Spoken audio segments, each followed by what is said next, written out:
Well, hello again, and welcome to the Healthy Living Podcast brought to you by Willow Creek Springs. I'm Joe Grumbine, and I will be your host. And I have back again with me today, Christine Leakos. Christine, how are you doing today? I'm doing exceptionally well. Thank you, Joe, for having me on here today. I love that. It's been almost a year since we've talked. I think you did one of the first 5 episodes we did, and we're now into a year of doing this. I've got over 50 episodes published, and I just really needed to get back in touch with you because you've been going through school, going through balancing. You're as much like me as anybody I've ever known as far as the craziness of taking on 1,000 things at once and just doing it. And you understand that. But the topic that we came here to talk about is about taking care of yourself a little bit and balancing and regardless of how ambitious and motivated and driven we are, you got to leave something in your own tank, or otherwise there's nothing to propel you forward. So, why don't you bring us up to speed? You've been in school, you've been learning, you've been practicing. Tell us what's been going on. Well, I am going for my, as I mentioned before, I am going for my doctorate in Chinese medicine and herbology. This is my last year. Thank you, God. And it's been a journey.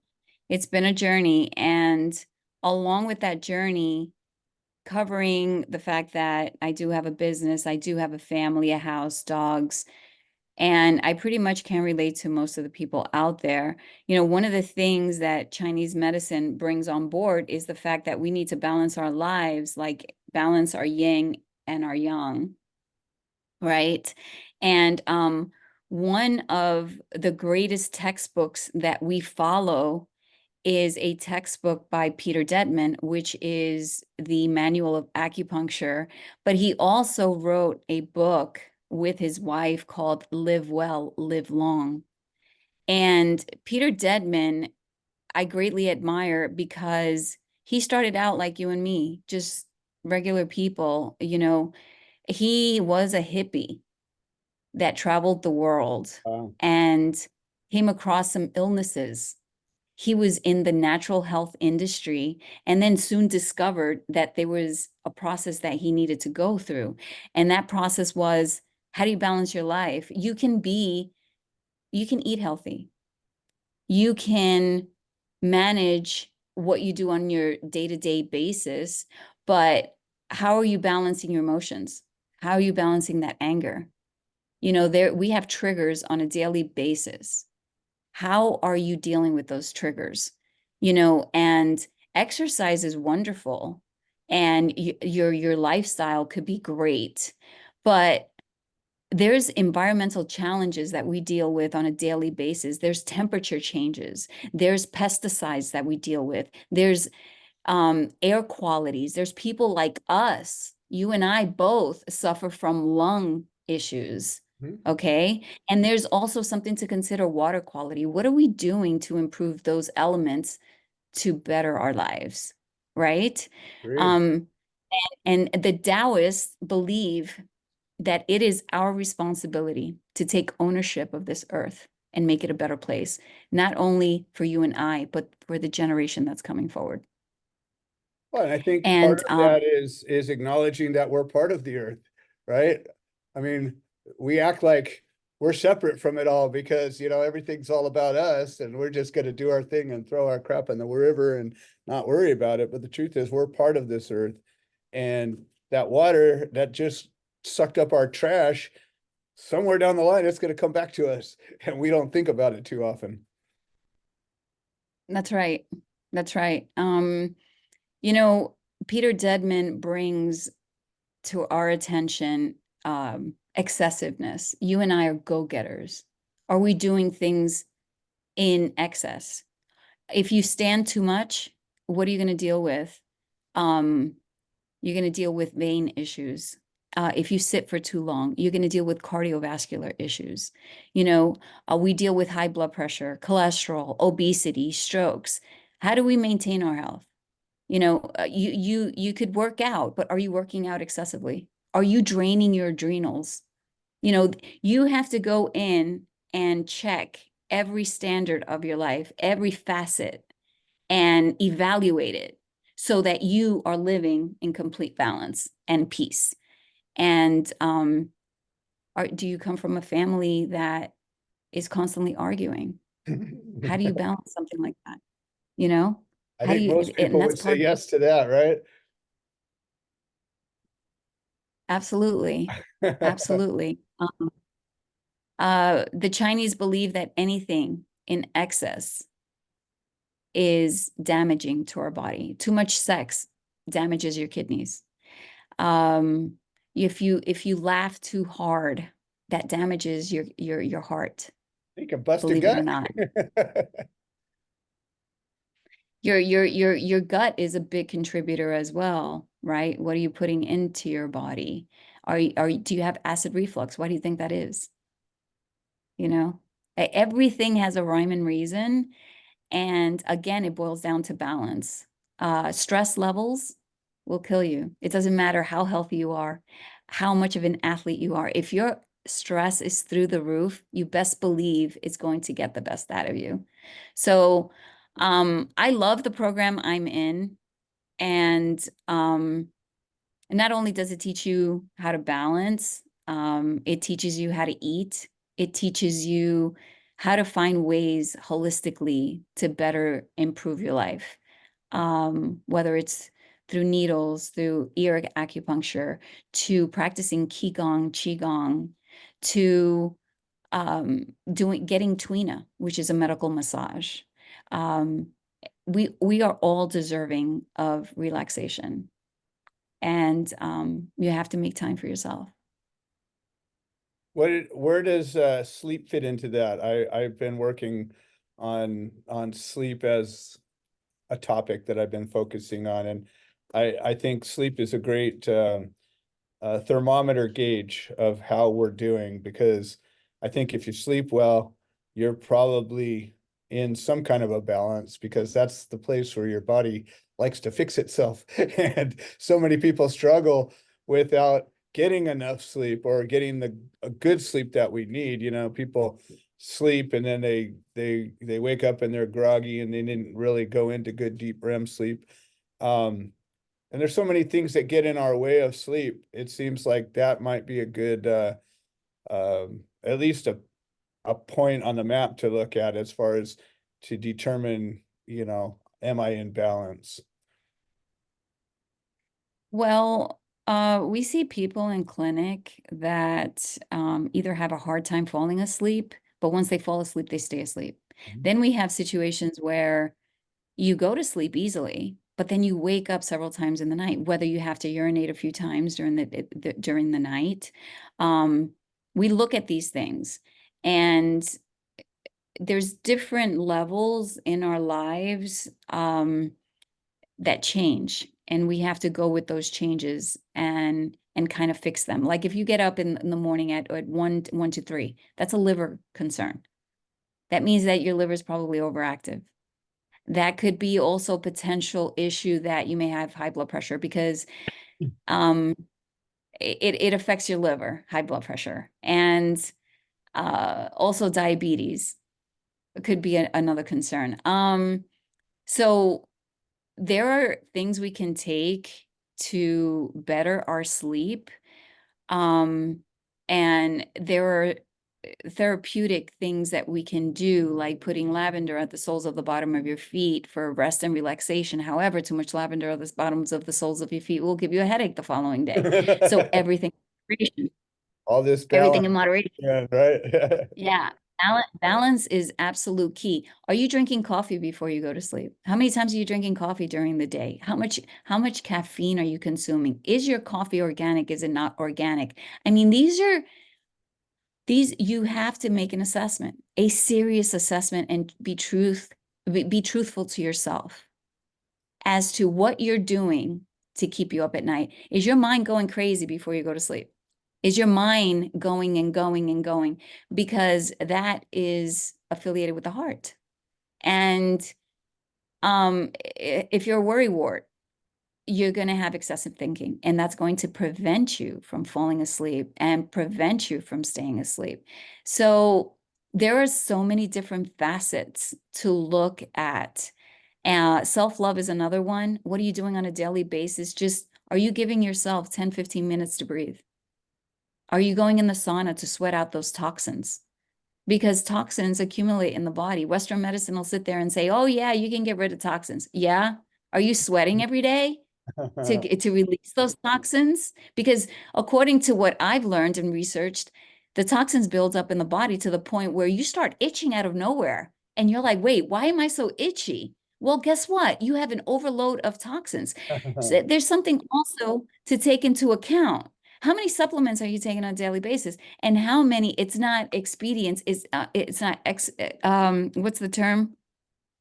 Excipients. Okay, excipients are the amount of toxins that are in the capsules or supplements that you're consuming. So the federal government will sit there and say, okay, well, here's your cap for this company. But that's not the only company, and that's not the only ingredient that you're consuming or the only supplement that you're consuming. You're consuming a lot others. So all of these things start building up and building up to the point that the body's at max, and the body starts giving you clues as to what's going on. Sometimes we're so busy, we don't listen to those clues. And then you're at the doctor's office when you're above and beyond that threshold. And guess what? You have high blood pressure, you have cholesterol, you have diabetes. So these are three major things that are going on all the time in the United States. And a lot of it can be controlled, and stress is one of those factors that drive these numbers up over the threshold. So take accountability with your life, and know what you're doing, know what you're putting in your mouth. Yes, are you exercising? Are you not exercising? Are you standing too long? Is your back hurting because you're standing too long? Are your ankles swelling because you're sitting for a long period of time? You know, these are all factors. Recently, my I have a cousin that travels all over the world, and I couldn't help but notice that she had one ankle thicker than the other. Mhm. Now she's traveling, she's walking a lot. And I'm Right. saying to myself, well, did you know that you have an ankle that is thicker than the other? She said, well, it happens when I walk too much.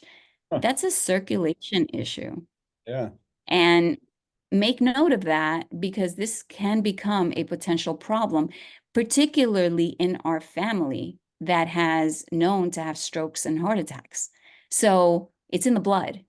Take care of it now, because once you get to science, it's a whole other issue.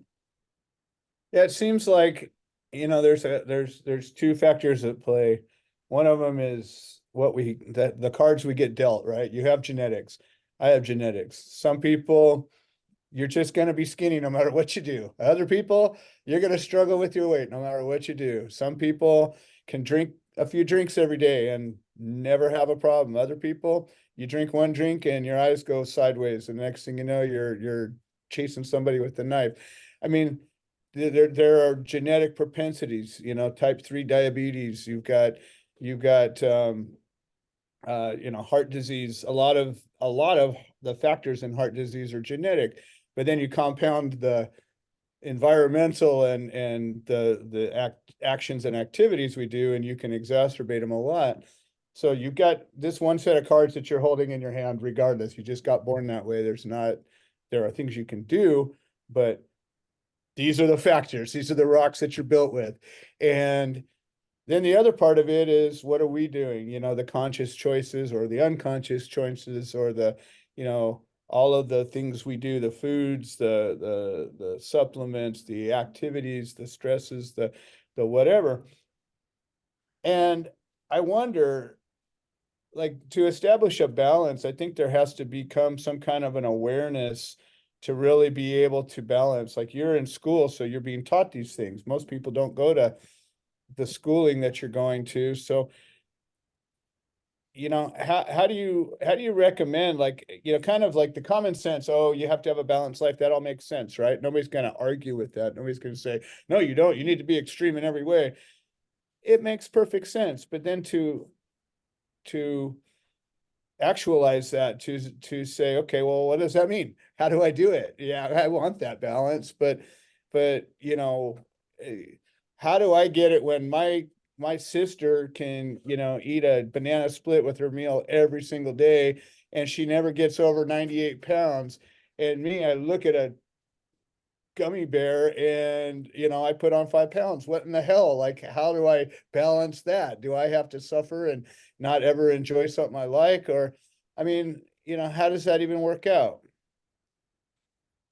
Well, we are all born with predisposed um, things, okay?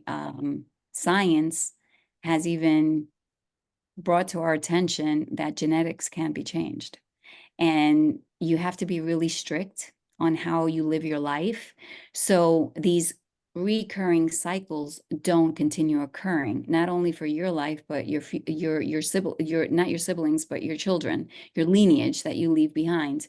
Um, there are changes that you can make. Unfortunately, there's our ancestors, Chinese believe that our ancestors have blessed us with certain things. And that is clearly noticeable in our kidneys.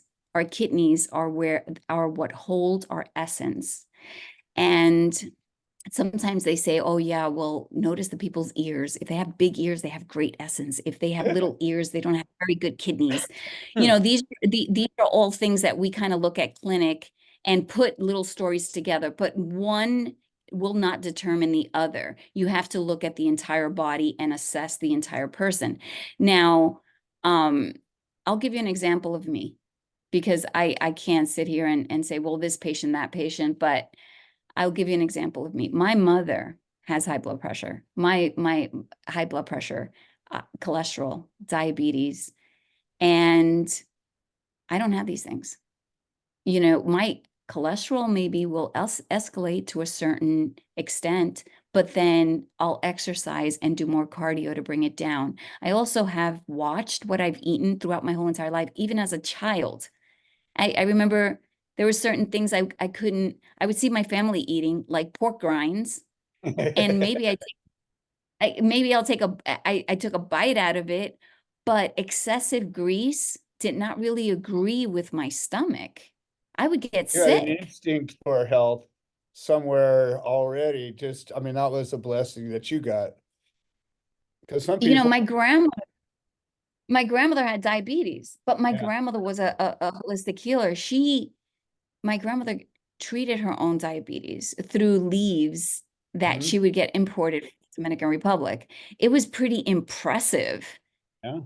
Uh, I learned how to do fire cupping through her. When I got into Chinese medicine school, I already knew how to do that. Wow. So my grandmother was a true blessing in my life. She taught me how to eat and how to live my life holistically and help others with that journey. So there are predisposed dispositions on each and every one of us, but that doesn't, and we have ingrained habits from our parents, stepdads, and mothers.